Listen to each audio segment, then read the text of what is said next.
Alright guys, welcome to lecture 8. In lecture 8 we exclusively are going to be reading from the course reader.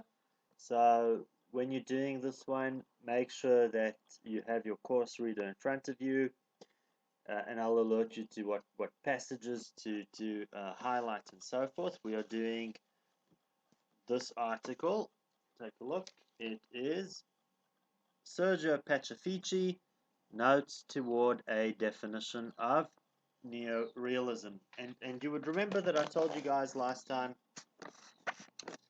in Lecture 7 that this is our second theme, our second film movement that we look into, Italian Neorealism.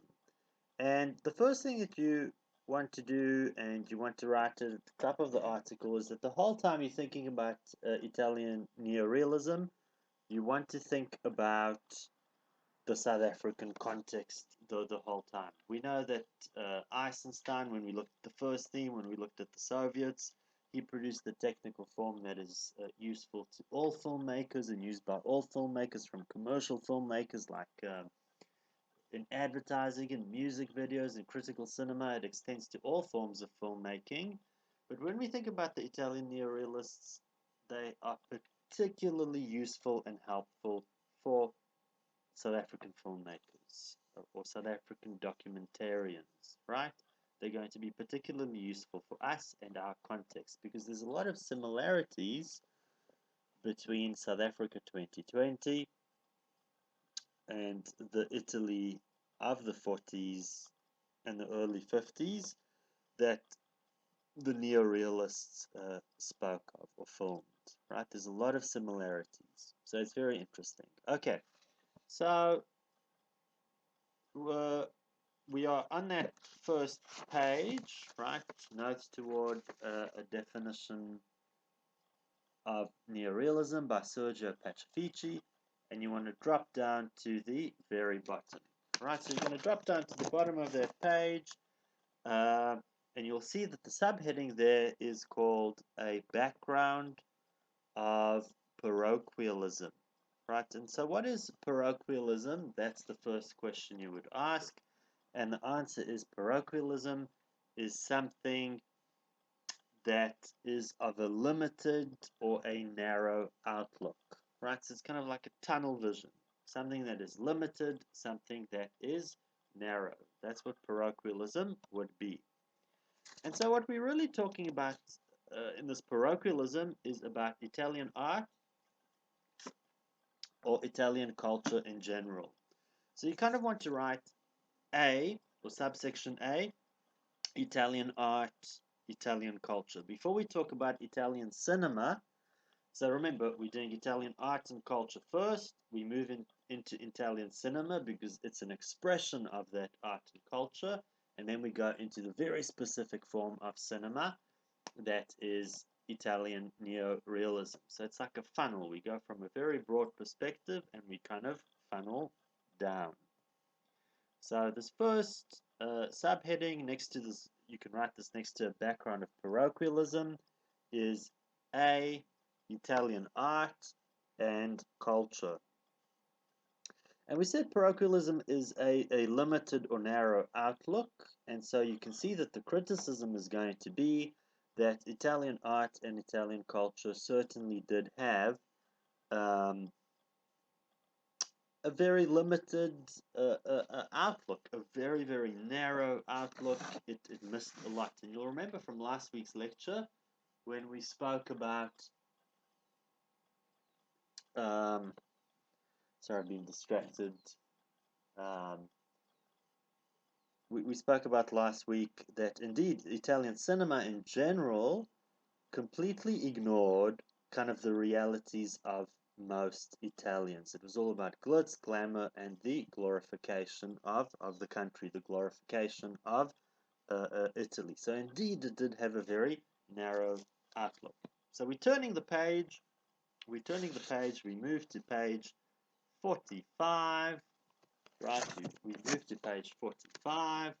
There we go, there it is, and we drop down to the second paragraph. we are looking at the second paragraph. And I'm going to read it to you, and you can underline this, and we'll talk about it a little bit. So second paragraph from the top. In our efforts to pin down the technical peculiarities of neorealism, we have thus far failed to consider the problem in a broader way. And so broader, this is why we're talking about Italian art and culture. As a result, we have overlooked the fact that its important achievement has been to focus its attention, either with words or the camera's lens, on some real Italians, with their aspirations and hopes and anguish, moving against a truly Italian background, therefore substantially, if unintentionally, contributing toward the formation of a genuine Italian cinema. Right, so the argument here is that the neorealists are the genuine Italian cinema. Everything that came before, that Italian cinema that came before, it was somehow kind of false. It was just, as you will remember from Lecture 7, some sort of replica of Hollywood, or it was fantastical. It didn't in any way actually reflect current Italy. We carry on reading. To be sure, one of the problems we should have grappled with long ago was why, in spite of her having produced some significant films, Italy could never claim a truly Italian cinema. Right, so we carry on with that criticism. Yes, there were films produced in Italy, but was it truly an Italian cinema, or was it just some sort of cheap replica of American ideas and American form and American content? Or indeed, was it just some sort of kind of very cheap misunderstanding of what was occurring in Italy at the time, right? Was it a false expression of Italy? Right, so you want to drop down a paragraph, you're kind of in the middle of the page, you're in the middle of page 45, and we carry on. It says, it is important to discuss and then dismiss, in a few words, the complex reasons for the non-existence of an indigenous theatre. And by indigenous there, they mean Italian. It may be said that two traditions are generally responsible for the critical state in which the theatre and then the cinema have always found themselves in Italy. So now here comes the big criticism about Italian art and culture in general, which would have fed into Italian cinema. Remember always, cinema is going to be an expression, right? Cinema is an expression of Italian art and Italian culture in general. Cinema is very often an expression of the society in which it is housed. All right, so we carry on. Let's take a look. Right, we're still reading. We said we have to look at these two conditions, or two traditions rather. Number one. So we're on page 45 still. Number one. The first of such traditions is one deeply embedded in the nation's social conditions, religion, and philosophical outlook, through which the Italian has come to accept things as they are in a rather stoical manner, seldom wanting to analyze the foundations of moral and social life in his country, and even more seldom wanting to question it. And the critique here in particular, or what Pacifici is trying to get at when he talks about social conditions, religion, and philosophical outlook, he really is talking about Catholicism in particular. Right, he's speaking about Catholicism in particular. And he says that kind of, well, there could be an unfair criticism, but he says that kind of disallows a reflection on the state of man. Number two, the second tradition is a literary one, dating back to Petrarch and the Renaissance, a tradition that has always looked with much repugnance upon any attempt to make life an integral part of literature. So for these guys, kind of literature was always about something transcendental, something higher. It was about the great things in life, the great questions. They weren't really interested in the kind of nitty-gritty, boring, ugly aspects of life, right? So, in cinema, Italian cinema then follows that trajectory taken from literature or inherited from literature. Um, Cinema also wants to deal, or Italian cinema in general wants to deal with the transcendental, that which is great, that which is lofty and high. It doesn't want to deal with anything kind of ugly and base and typical, uh, and so forth. Right? So that's the two traditions. They have kind of a very kind of conservative religious outlook. That's the first thing. The second thing is that the literature that then informs Italian cinema in general. It doesn't want to deal with the ugly stuff in life. And so both those currents feed into, those currents from Italian culture or Italian art both feed into uh, Italian cinema. Okay, we're right at the bottom of 45.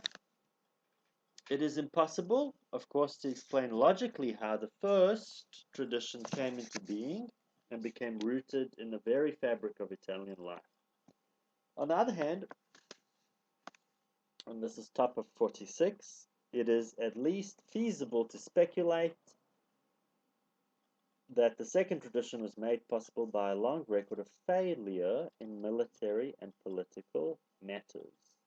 It was this failure that prompted the Italians to compensate for their disappointing performance by resorting with a pride that with time metamorphosed into arrogance to a display and glorification of their rich cultural heritage.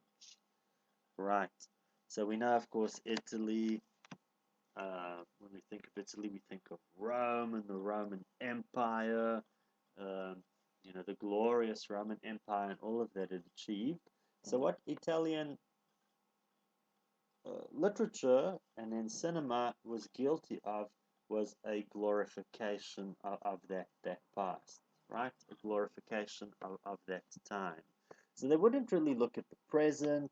They wouldn't be too interested in the present. They would just constantly be glorifying the past. And you can already see that there's something a bit unhealthy about that.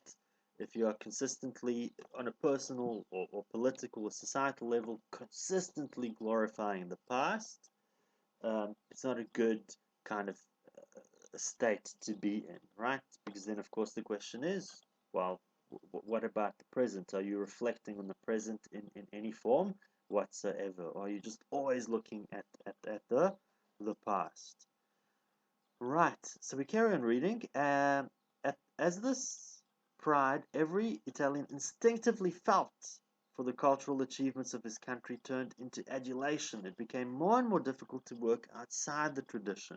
Right, so if you were that writer or that filmmaker that was trying to operate outside of that glorification of Italy, you wouldn't really be welcome. Nobody wanted to see that kind of cinema. Everybody just kind of wanted to revel in what a great country Italy was, although it definitely wasn't, right? At the time, it was uh, not a good place to be at all for a lot of people.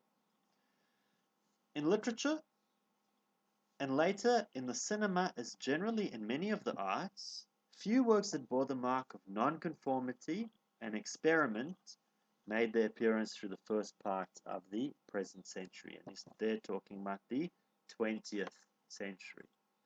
Right, and that's what you want to kind of circle specifically, nonconformity, experimentation. Those are the two things that you want to circle. It wasn't de jure, it was out. Nobody wanted anything that was a little bit different, that was a little bit nonconformist, that was a little bit experimental. They had inherited this massive artistic tradition, and that's what was going to be carried on and carried through.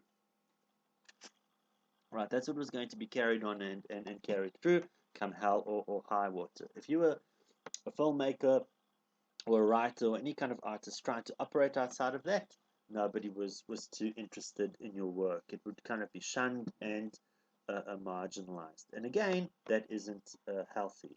Absolute consensus all the time isn't something that is healthy. So we're kind of getting a picture of quite a sick society, right? A society that is consistently glorifying its past. It's not living in the present. It's always looking backwards. It's not looking forwards in any ways, or even at the present. It's always looking backwards. Uh, and number two, there's the stifling conformity. Anybody that wants to experiment, anybody that wants to do things a little bit differently is quite unwelcome. Okay. So we can then drop about 5 lines down from that. So we're kind of somewhere in the halfway on page 46. Having failed to express themselves in a unique, personal manner, and having failed to look elsewhere for ideas that could readily be assimilated in a cultural pattern, their culture became not only ultra-regionalistic in content, but downright parochial in form and scope. Right? So both in terms of technique, that's form, and scope, stories told, everybody was pretty much doing the same thing. It was all repetition. There was no difference, right? Everybody was doing precisely the same thing,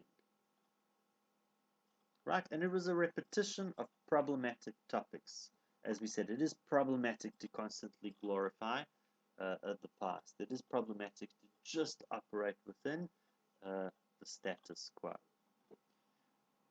So this then, no doubt, I'm reading now, represents a severe judgment of Italian culture, but it is best to be aware of the past failures, since they can often be used as a convenient yardsticks to measure the extent, if not to predict the probable durability of today's triumphs. And here, when he talks about today's triumphs, he's talking about Italian neo-realism.